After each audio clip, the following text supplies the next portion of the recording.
My name is Maria Sweetlucky, and this time we're going to talk about energy, matter, and cycles. Energy and matter characterize both physical and biological systems. These systems are defined both by the types of energy and matter they contain and by how that matter and energy move through and between the systems. In natural systems, both energy and matter are considered within a system.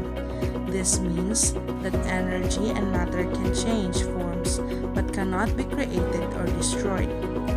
Energy and matter are often cycled within a system, and the different forms of matter or energy are able to interact.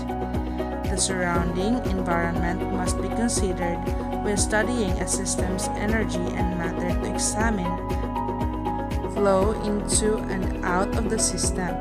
Scientists seek to study and flow and interactions of matter and energy, while engineers often seek to minimize inputs and maximize outputs of matter and energy, relatively, and to given the systems.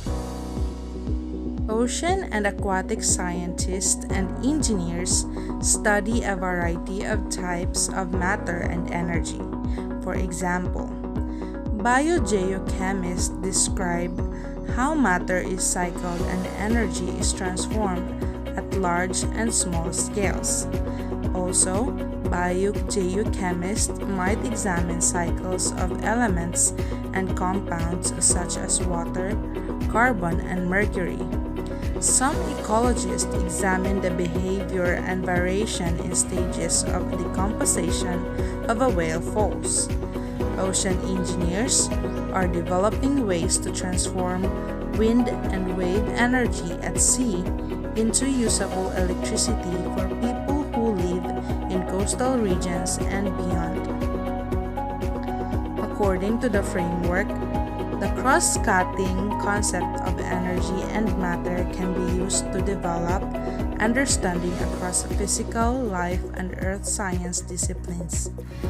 Due to the abstract and complex nature of energy, the NGSS do not introduce energy concepts until the grade 3.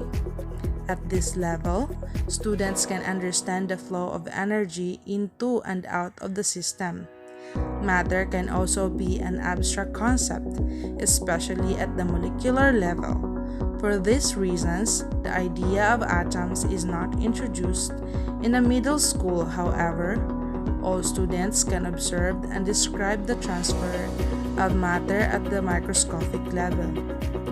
In middle and high school, the concept of conversation of forms of matter and energy can be developed. Appropriate investigations can be used to address common misconceptions about matter and energy. What are energy cycles? The energy cycle describes the interactions between energy sources within Earth's environment. These interactions are very complex, and even small changes in them can lead to significant changes in long-term climate behavior. A simple illustration of the major elements of the energy cycle is always shown in our schools. What is a cycle matter? Matter is constantly cycled between living and all non-living parts of the environment.